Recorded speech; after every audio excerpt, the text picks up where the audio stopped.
gentlemen, and welcome to Edgware United Synagogue. Community singing can often be uplifting. Before moving to Edgware, I lived close to Wembley Stadium, and on Cup Final day, I could hear the crowd singing in unison from my house, Abide With Me. And we're all familiar with the fans at the Kop singing the football anthem of Liverpool FC, You'll Never Walk Alone. And never was it more uplifting than when the mass crowd sang as one after the Hillsborough disaster in 1989. Unfortunately, not all gatherings are as friendly or emotional as this, and tonight we shall hear a very different story about problems faced in English football. Football is part of the fabric of British society, and what happens there has ripple effects elsewhere. Around 50 million people attend football each year in the UK, by far the highest attendance of any sport, accounting for 2/3 of all sport attendances. The figures have been boosted by the continued success of the English Premier League, where games are regularly played out in front of packed stands. At a time when post offices, banks, schools, pubs, shops and libraries are closing, football is bucking the trend.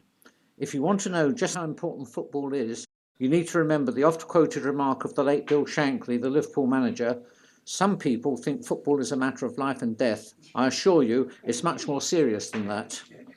So it is important that football should play its part in upholding British values, including those relating to equality.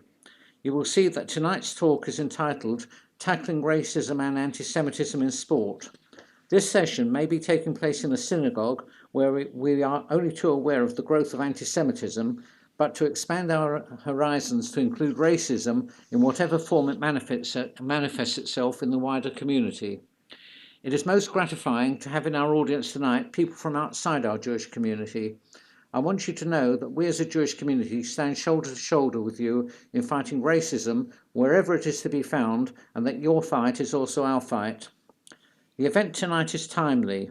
Only today, the BBC headed its online football page, Raheem Sterling, Chelsea fan banned for life for racially abusive language in Manchester City game. Both our speaker tonight, Jonathan Metliss, and I are members of the Board of Deputies, a body which is committed to protecting the rights and integrity of all religions, promoting interfaith activity and fighting racism. Jonathan Metliss is Chairman of Action Against Discrimination, a charity he established to combat racism in football. He is a long-time anti-discrimination, anti-racism in football activist. For many years, he was a member of football's anti-racism body, Kick It Out. He is chairman of the law firm Axiom Stone and sits on the board of the Conservative Friends of Israel. He was a trustee of Langdon and consultant to Nexus, and is now a consultant to First Regional Accounting, which puts small accountancy firms together. He has a role at Technion UK, introducing technology emanating from the Technion to the local UK business community. Much of what he will say tonight is depressing, but we have a duty to bring the issue into the open in order to fight prejudice. Thank you. I can't see anybody. Can you see me? Because I can't see anybody, so I'm talking to a blank wall at the moment. Spencer, when did you've disappeared, you've got into the audience, got into the ether. I think he asked me quite a long time ago whether I'd come and speak to you, and I was actually quite flattered, because it's an area that I really believe is not taken as seriously as it ought to be. And actually, if you do read Henry Winter in the Times today, who is a great supporter of the charity I set up, and from time to time explodes into action against the use of the Y word and anti-Semitism in football, but he makes all the points that I'm going to talk about today. Anyway, I was going to start with a bit of humour, not because Spencer said this is a what did he say, depressing subject, but you know, this is the Edgware Shul Mario film show. Is that a fair comment on what's going on?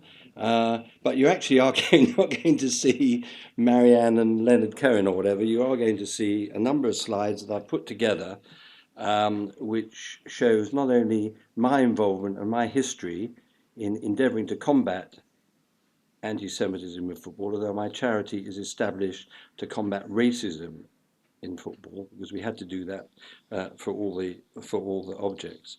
In terms of the procedure tonight, using a medical expression, I'm going to run you through the slides, which, as Morecambe and Wise said, are the right slides, but not necessarily in the right order.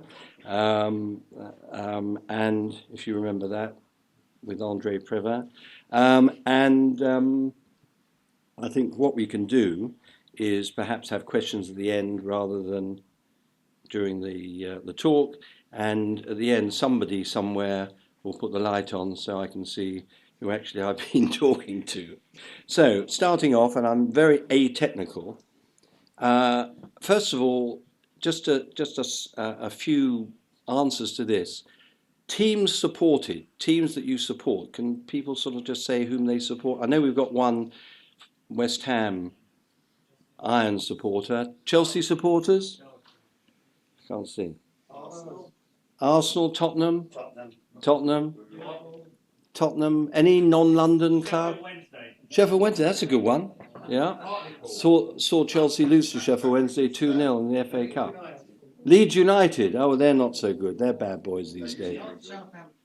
Southampton. Oh, yes, of course. Well, Graham, actually, I must say, he's very good at supporting me, Graham. Graham and I were at university together in 1967 at Southampton University, where we saw Southampton play, Ron Davies, Mike Shannon, Martin Chivers before he went to... and Graham is the lie to the fact that people don't speak to me for a long period of time, because we've been friends for over 50 years, and I'm absolutely thrilled that he's here. I'm also thrilled, and I think he's also disappeared into the ether, our new rabbi from Central Synagogue, which is my shul, Rabbi Barry Lehrer, who's somewhere around. He hasn't come to conquer Edgware because he's got Central to go back to, but I'm sure he'll make his mark as he always does. Right, so starting off, and this is how I always start and you'll recognise the next film. I think I'll press this twice. There was a word beginning with N that some football fans used to shout at players like me. They don't do it anymore. There was a word beginning with P that some football fans used to shout at players like me, but they don't do that anymore either. But for some reason, a lot of fans still shout this word, and it begins with Y.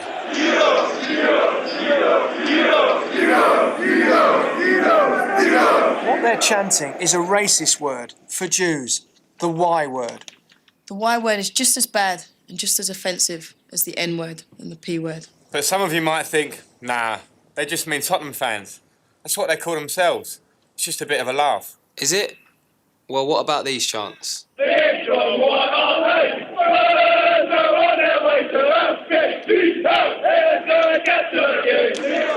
Apart from anything else, racist chanting is against the law. It's against the law to call someone a Y word in the streets. It's against the law to call someone a Y word in a supermarket. It's against the law to call someone a Y word at a football match. Back in the 1930s and 40s, Jewish people all over Europe were being rounded up and killed. People called them Yids. So if, in today's game, you fancy joining in with what you think is a bit of harmless chanting,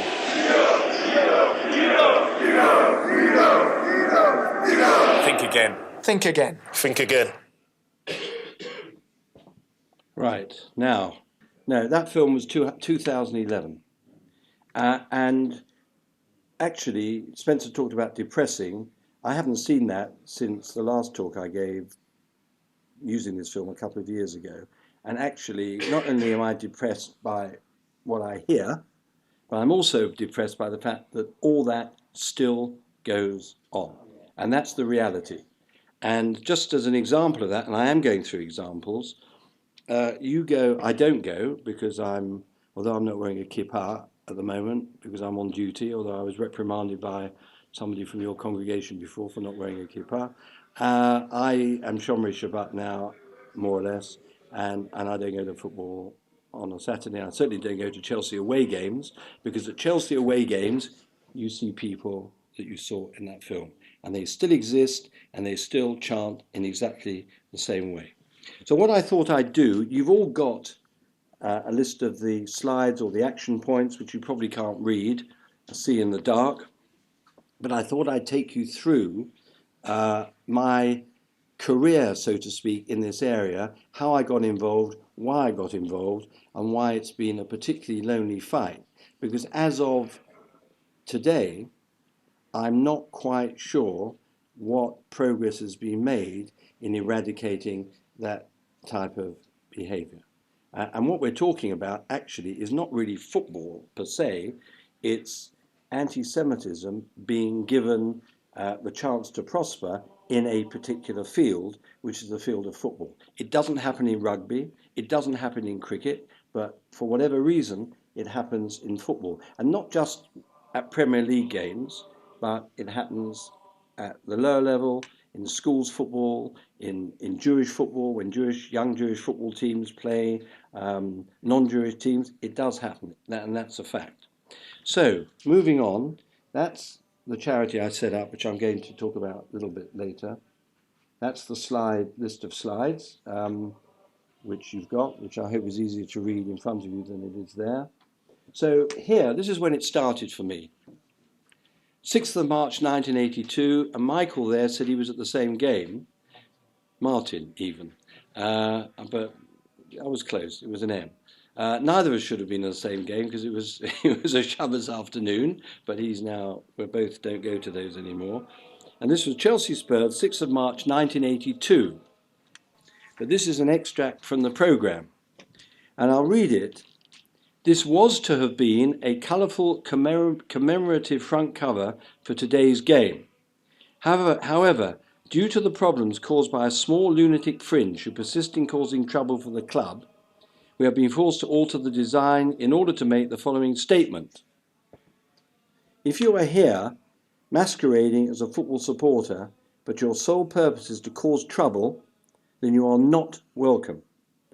Your behaviour, as witnessed in the past, will no longer be tolerated. Not only will we ensure that you are ejected from the ground and banned for life from Stamford Bridge, but also Chelsea Football Club will not hesitate to bring a private prosecution, da-da-da-da-da-da. If only that were true, although I was just informed today Chelsea have banned for life the fellow who abused Raheem Sterling, which means he'll probably get into the next home game because they don't stop them. And what I would say, and I am interjecting as I go along because I'm really sort of discussing with myself as well, is that my firm view, and I actually I'm a season ticket holder of Chelsea, over 70, Brentford, Fulham, I love my football. But the reality is, I believe that the anti-Semitism that's displayed and expressed at football grounds up and down the country, and I mentioned specific clubs, is worse in terms of numbers than the anti-black abuse. Because if you look at the anti-black abuse, I hope the door's closed, it's not closed, but I hope the anti-black abuse, these are isolated incidents now. So they abuse Sterling, bananas thrown at the Arsenal player, was it Lacazette?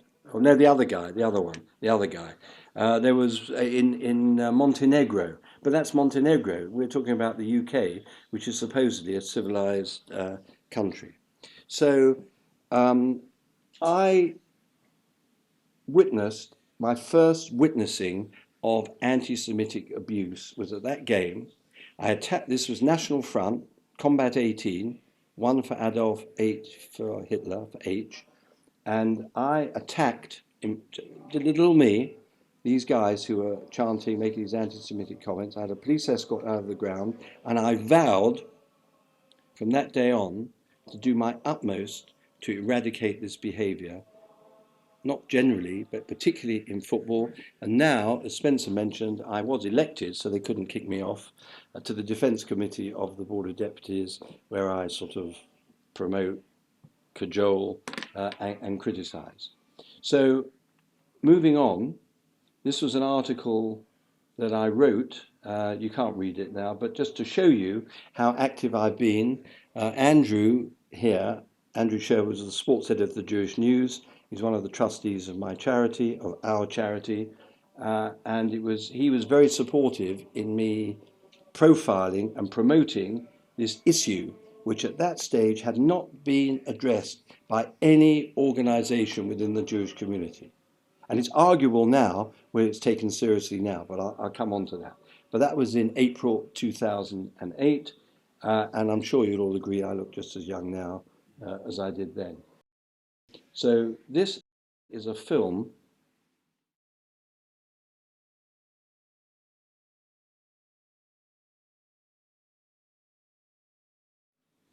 Football is a passionate game, so it's no wonder that both on and off the pitch there is a lot of debate and disagreement. Still trying to go after Steve Bennett here. Players argue with the ref. Managers argue with managers. That's another argument, Stefan. Pundits argue with pundits. See, I think this is where it all gets carried away in football. It's like, And everyone debates who should be in the team. I can't see him playing.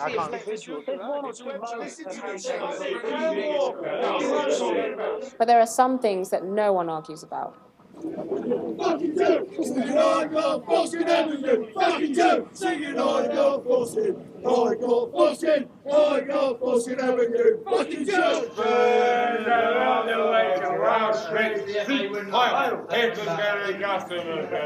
no debate here. Those tweets and those chants are anti-Semitic. Anti-Semitism is racism against Jewish people, and it can take many forms, from calling Jewish people Yids to associating them with money to taunting them about the Holocaust. It is vile, deeply offensive, and has no place in football. But maybe, just maybe, there are some people who don't agree, who would argue that there's nothing wrong with those chants. Well, let's have that argument.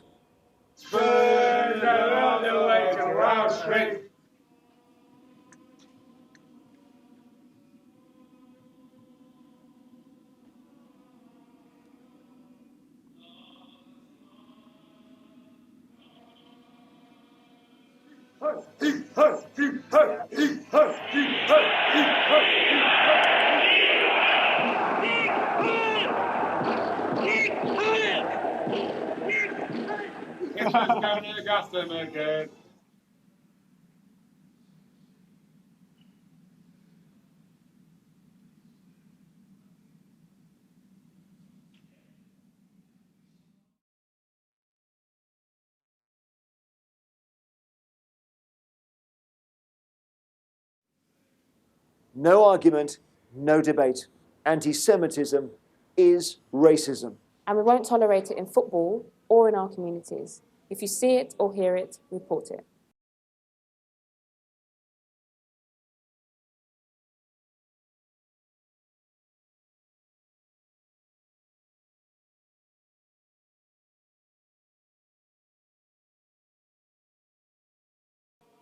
So what I did, I had a supporter whom you may know, a very fine man called Stephen Rubin, who owns and runs the Pentland Group, which owns a number of sporting brands, big shareholders in JD Sports. And I was the secretary of the Interparliamentary Council Against Anti-Semitism.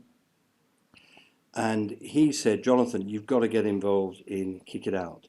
So I wasn't allowed. Lord Herman Ouseley was the then chairman. I think he's just about hanging in now. And I insisted on meeting. I went to meet him in the House of Lords. And I said, look, you have no Jewish representation at Kick It Out. I'm particularly concerned about the level, as is the community, of anti-Semitism in English football. When I said UK football before, because there's a problem with Celtic, which I also go on to. And I said I would like to be appointed to the Kick It Out advisory group. And after a bit of pressure and waiting a few weeks, he invited me back to the House of Lords and said, Jonathan, we'd like to have you on board. And then what I wanted to show him was, rather than sit there and just say a few things and basically do nothing, which is what a lot of people do in the House of Lords. No Lords here, are there? What I did in 2014, which wasn't easy, because it was just after my father passed away, and I put together a group of young Jewish guys, and we held an event at Wembley Stadium. It was the great room. Gordon Brown was our guest speaker, and we had 850 people in that room. It was the most rewarding event I've ever organised or spoken at, other than tonight.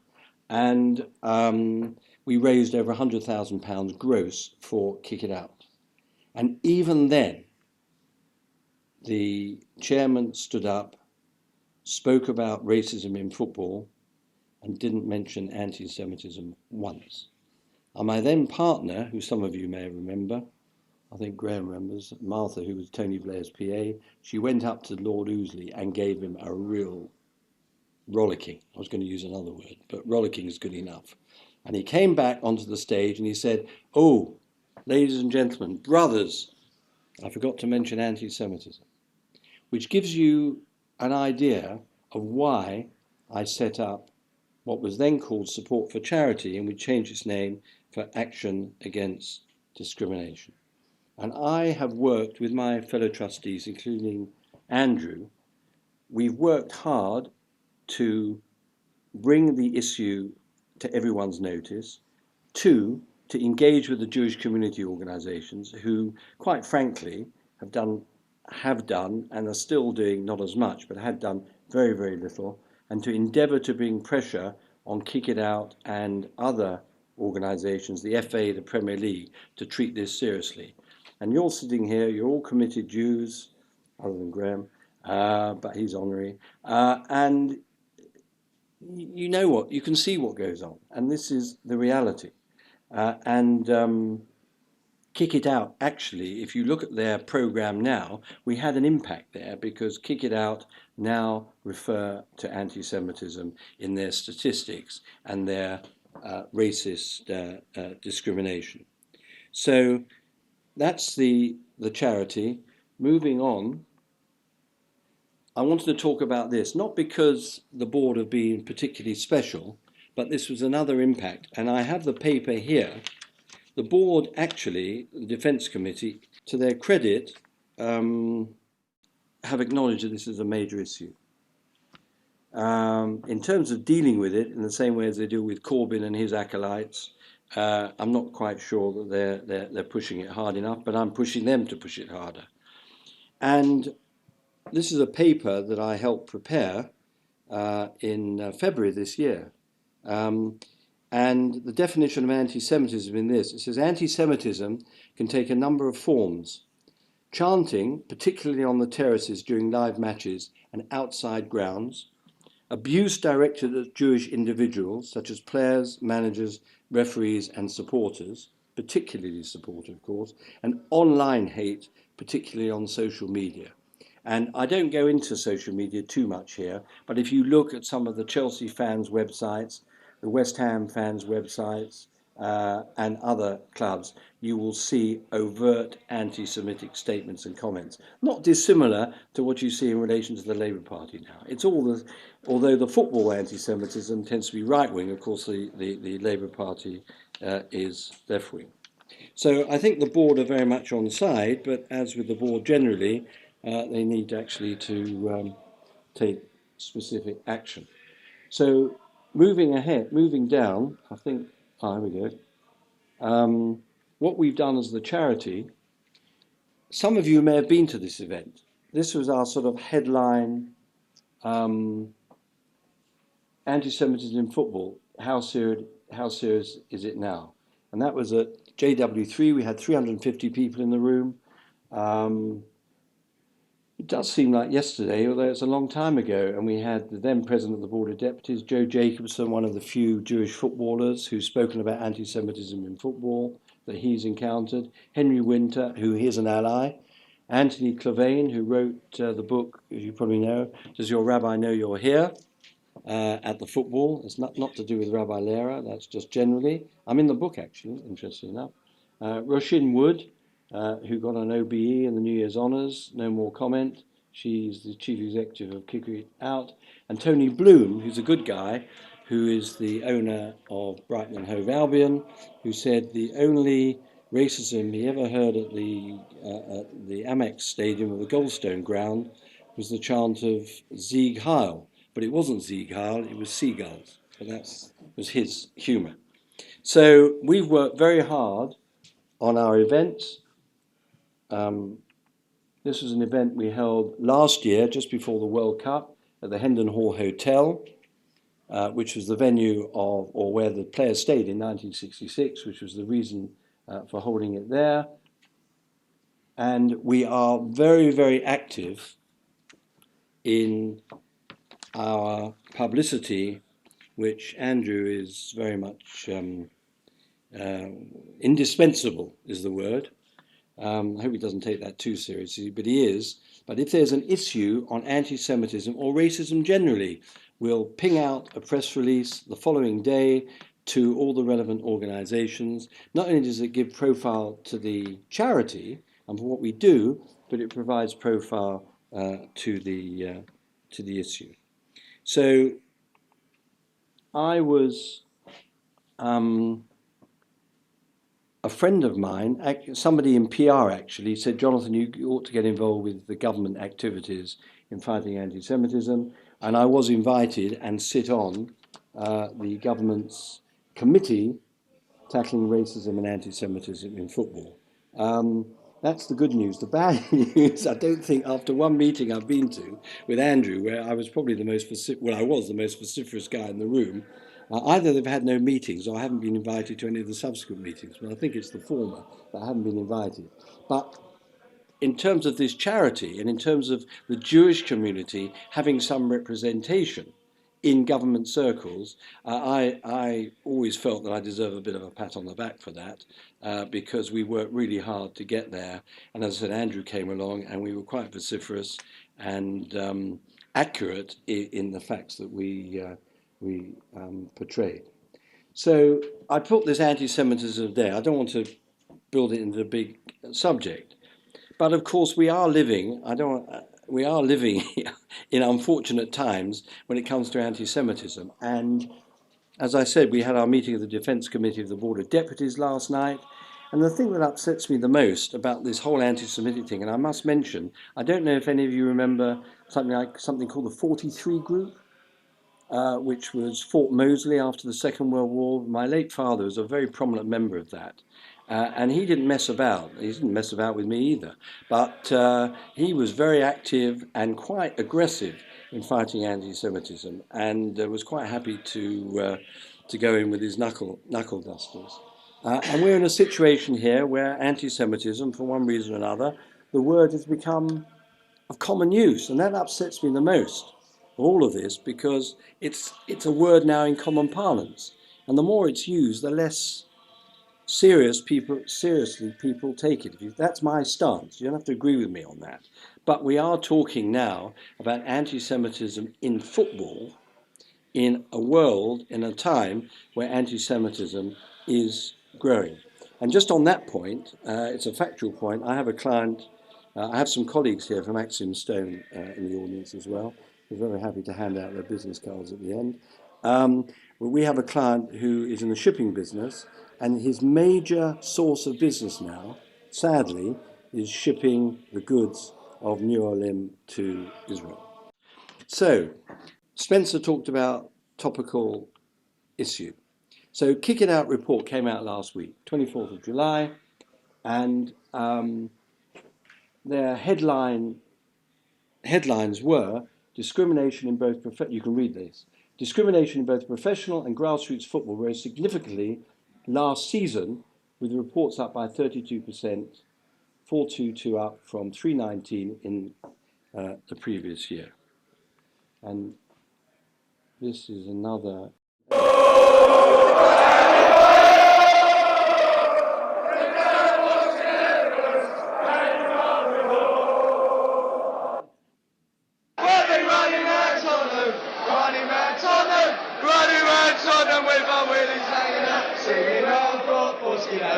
Fucking Jew! Singing on God, Boskin Avenue! Fucking Jew! Singing on God, Boskin! On God, Boskin! On God, Boskin Avenue! Fucking Jew! Well, there was one sour note during the game at Anfield when Oldham's Tom Adeyemi was reduced to tears after an incident late in the second half. There are reports he was subjected to racist abuse by some Liverpool fans. Merseyside police have told us no one has been arrested for racially aggravated offences.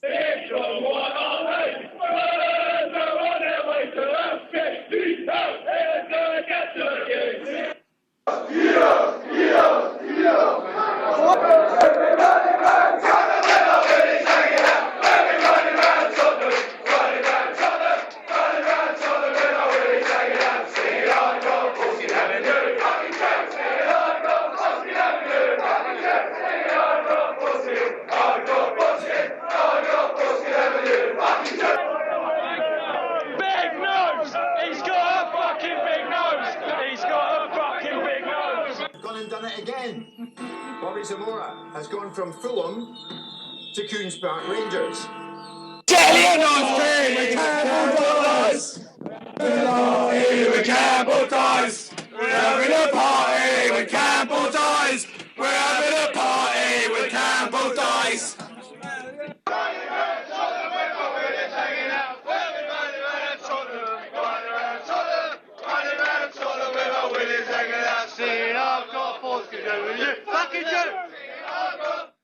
I'm going to stop that because it's more of the same and it's all rather distressing. Because if you go to a Chelsea Spurs game at Wembley and you get on the tube at Baker Street or Marylebone, that's what you get. Even today, and you'll get it tomorrow or next week and the week after. And all that anti-Semitic chanting with the Nazi salutes, you go to any Chelsea away game. And I will use a Hebrew word here, emet, be'emet. It goes on every single game. So you have a situation at Chelsea, I'm sort of jumping around a bit, but it's relevant. You have a situation at Chelsea who, and you read it in the paper, who purport to be conducting a campaign against the anti-Semitism in the club.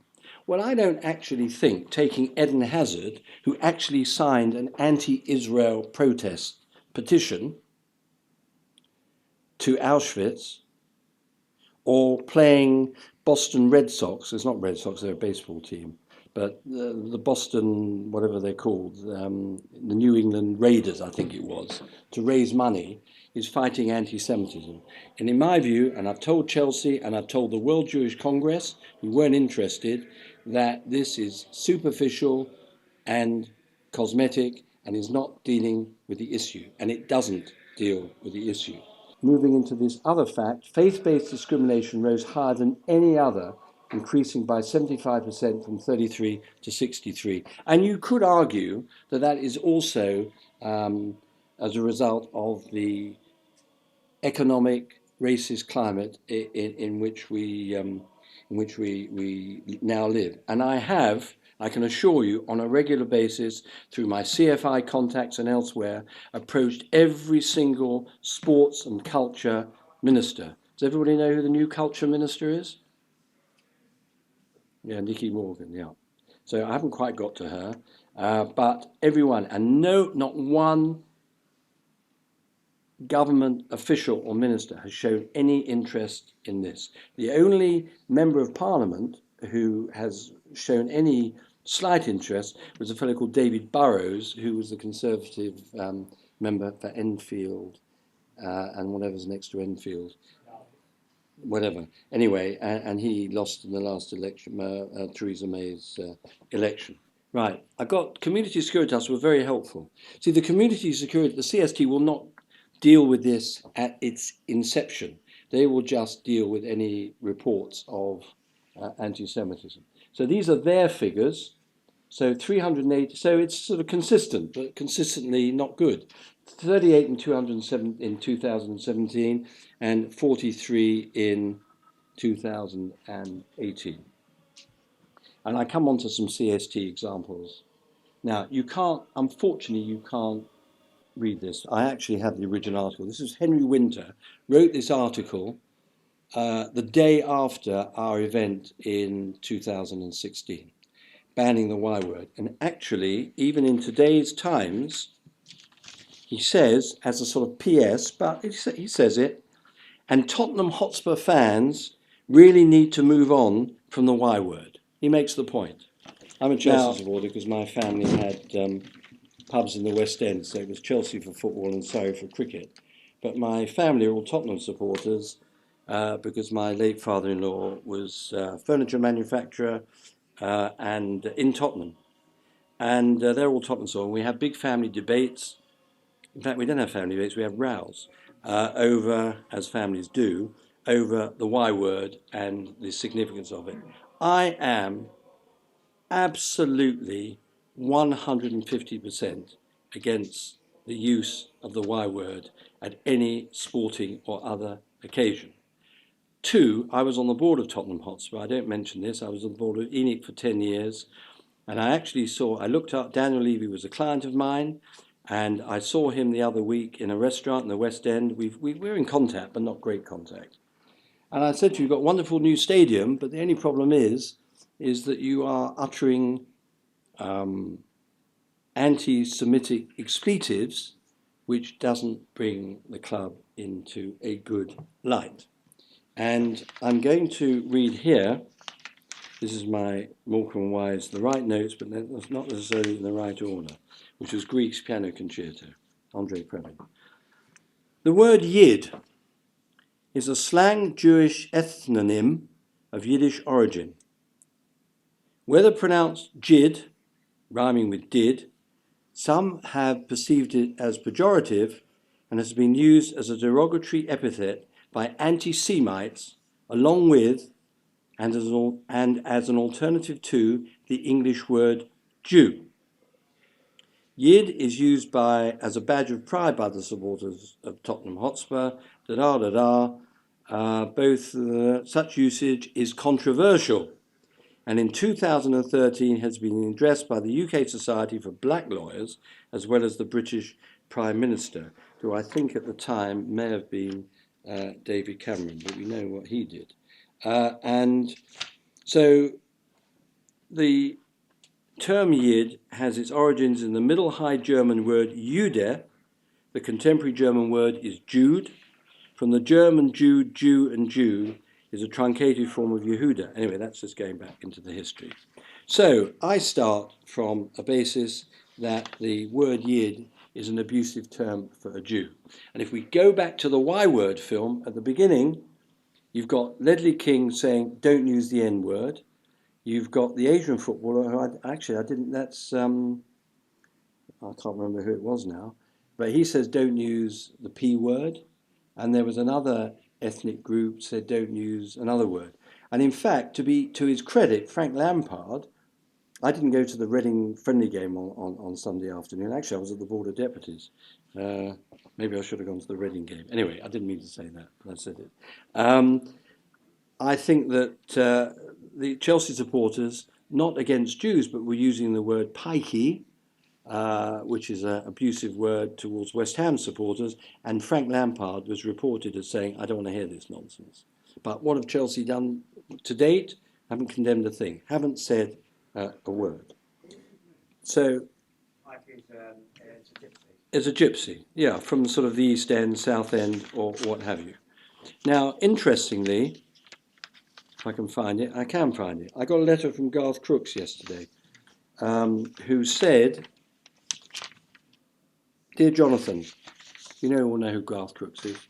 He was in that team in 1982. Correct. And where did he go after Tottenham? Because you obviously know your football, or you think you do. He went to Manchester United. Yeah.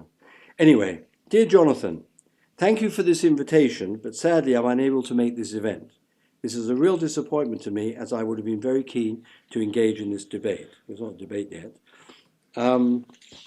He's a trustee at Kick It Out, and we are inviting him to join our group as a trustee. He's a good guy. Quite apart from the Labour Party's disgraceful approach to anti-Semitism, I'm equally perplexed by the attitude to this issue from the Tottenham Hotspur board, who seem reluctant to ban the Y word or take action against home fans using the term at games.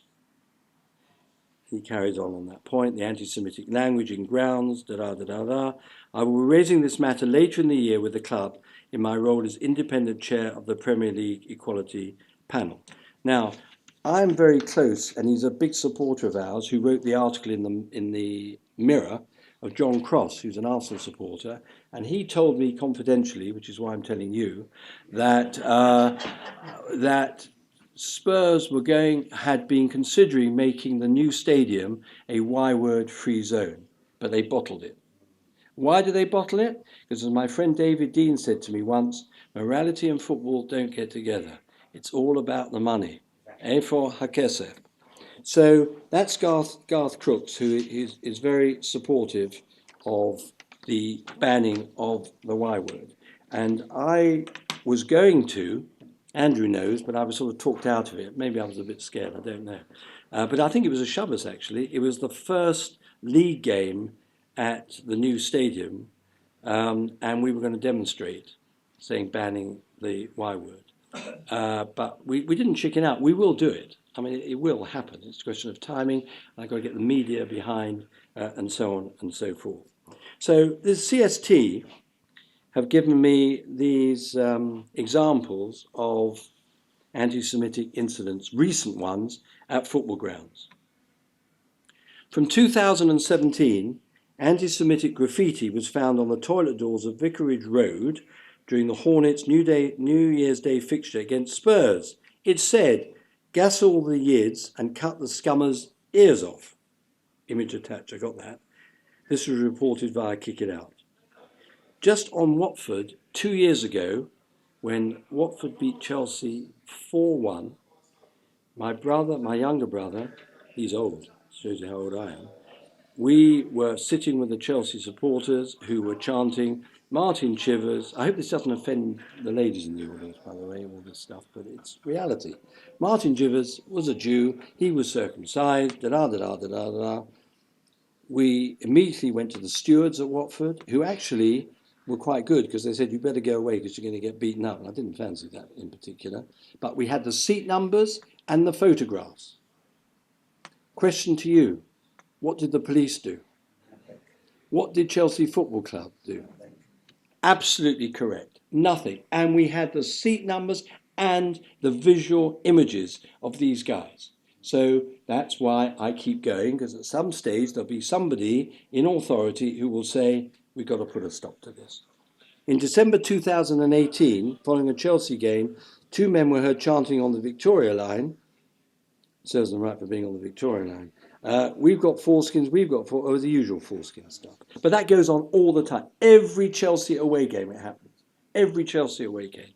And my friend Robert Steen, who is a big Chelsea supporter, one of our trustees, reported it to Kick It Out, who did absolutely nothing. This is not Losh and Horror on Kick It Out. It may sound it, a little bit of it, but they did absolutely nothing in endeavouring to identify the perpetrators and dealing with the clubs.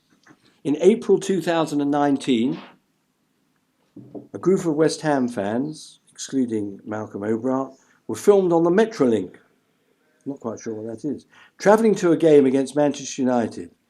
Usual, we'll be running around Tottenham with our willies hanging out. And this was a game against Manchester United. Tottenham were nowhere near it. I once saw at Chelsea Luke Young, who was playing for Charlton Athletic. I've never heard so much abuse towards a white player at a football match, because he played for Spurs. So the Chelsea crowd at the Matthew Harding end, the effing the whole thing. And also at Chelsea, and I've been going to Chelsea since 1956, guy came up to me, "You can see me, I can't see you," once, and he went like that, the nose. What do? You go to a steward, stewards don't know, they're not trained, they don't understand, they're scared. Anyway, that's what goes on. And before the Liverpool Spurs Champions League final, which I hope nobody of you went to because it was on a Shabbos, but apparently you were allowed to walk to the stadium as long as you had your ticket in your back pocket. A man tweeted, "Liverpool fans getting gassed for the CL final against Tottenham, getting gassed for the CL final," with a picture of a Liverpool fan singing next to a photo of Jews in concentration camps. This was reported by CST by someone who witnessed the tweet. So that is current, and that's in Europe. And what did UEFA do? What did they, if they knew about it? Absolutely nothing. So there you've had plenty of examples of anti-Semitic chanting, both past, present and current. And I can assure you, when you go to Chelsea, if you go to Chelsea Manchester United on the opening day of the season at Manchester, on the trains they'll be at it again. I'm certainly not going. There was a Leeds supporter there, but Leeds are pretty bad. In the days of Manny Cousins and Leslie Silver, it was a Jewish club. And I acted for Leeds. Peter Ridsdale was a good friend of mine when I did all my football stuff at my S.J. Berwin law firm. And I was in the boardroom at Leeds Chelsea, and that nice Semitic loving man, Ken Bates, he goes up to Peter Ridsdale and he says, "You know, we've got more Jewish supporters than any other club in London. The issue is they've all had nose jobs."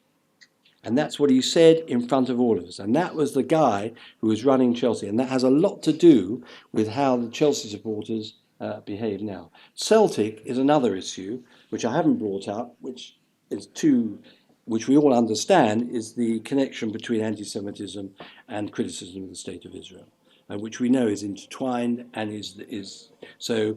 When don't tell me that Emily Thornberry, when she says that Israel's worse than Iran, that she loves the Jewish community. So I'm not going there. But Celtic, which is a Catholic club, the Celtic supporters are constantly parading pro-Palestinian and Palestinian flags. And arguably that's anti-Semitic. It's certainly not in the best interests of the Jewish or the Israeli communities. So those I've sort of identified as the major culprits. And I think this is a film because Spencer's been very clever because he's sort of interspersed these films. I don't think this is very pleasant.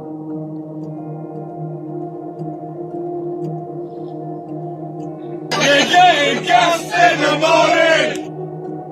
I can't fucking have you!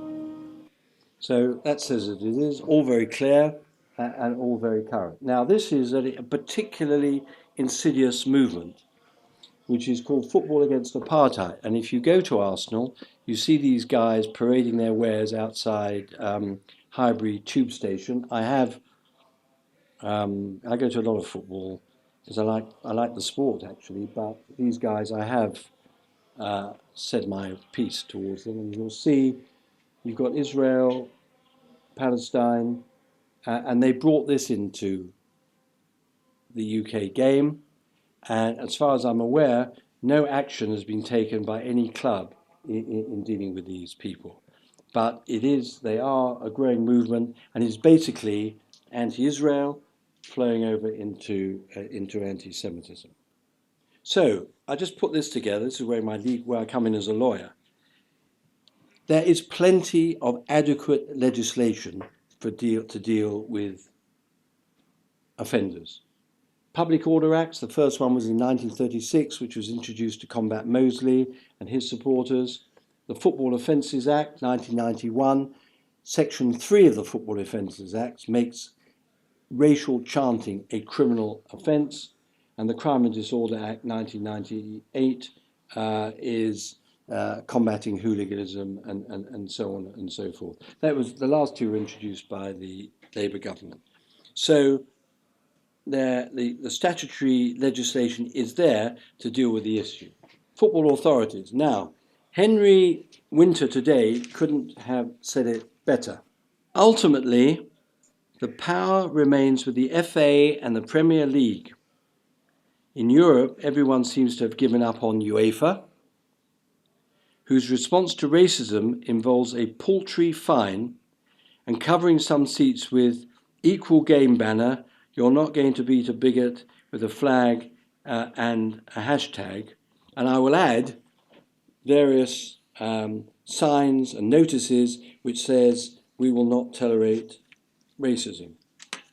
I went to a Kick It Out reception last summer at Wembley. I think it commemorated Kick It Out's 30th year, maybe. I went up to the then chairman of the FA. I think he's still the chairman of the FA. I said, "I'm Jonathan Metliss. I run a charity called Action Against Discrimination, and we are anxious and concerned about anti-Semitism in football, and I'm particularly anxious of the fact that you do nothing to combat it in any shape or form." And you may remember when Nicholas Anelka made the Quinnell sign, he was banned for 5 games, one of which he was injured for, one of which he was suspended. It was absolutely, in reality, it was meaningless. And Malky Mackay, this isn't in my script here, but Malky Mackay accused my friend Phil Smith, the agent, of being a fat, greedy Jew. He then became the assistant manager of Scotland. Thank you very much. Very, very nice. So the football authorities, the Football Association, Richard Scudamore, who gave an extra £5 million to, did he give the £5 million to? No, he got an extra £5 million. Walks past my house in the West End, and I'm always saying to him, why at the Premier League don't you deal with anti-Semitism in football? Just walks on, not interested.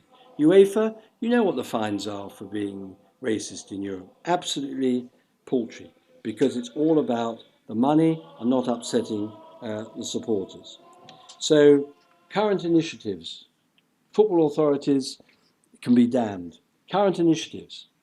Well, obviously I'm going to say that action against discrimination, we're working very hard to influence the football authorities, the Jewish community in particular, to take this seriously. And as I said, to be fair, the Board of Deputies have adopted this as part of their defence strategy, but clearly more needs to be done. The clubs, I forgot to mention the clubs. The clubs do absolutely nothing. A warning is meaningless. What I would do, if I was chairman of Tottenham Hotspur, which is never going to happen, I can assure you, I would certainly ban the Y word immediately. And if I was the chairman of Chelsea Football Club, well, the owner lives in Tel Aviv, who's half Jewish, his father's Jewish, his mother's not. But I would go into the crowd, and anybody uttering any anti-Semitic comment, not only be banned, would be prosecuted, charged, and receive the appropriate sentence. But sadly, it doesn't happen. So, my conclusion is that, look, like everything in life, you can take it or leave it. If you think it's serious, and you think it's upsetting, and you think it's degrading, you deal with it. If you think, well, life carries on, Chelsea won the UEFA Cup, the supporters are anti-Semitic, Eden Hazard signed an anti-Israel petition, so what? You know, I'm getting my pleasure out of it. But I do believe, as a Jewish community, we have a duty and an obligation, in the same way as it's fighting Corbyn and the Labour Party, to do its utmost to eradicate the examples of anti-Semitism in football that I've shown tonight. Thank you very much. Jonathan Metliss has made a very significant contribution to the issue tonight, and we shall be placing this session shortly on YouTube for a much wider audience. I think it's clear that we have to change attitudes and bring people on side. The story is told that God and the devil were having an argument, and Satan proposed a football game between heaven and hell to resolve the dispute. God pointed out that it wouldn't be a fair match because all the good players go to heaven. The devil smiled, replying, yes, but we've got all the refs. I think it's important that in the future we convert the refs so that we're all on the same side.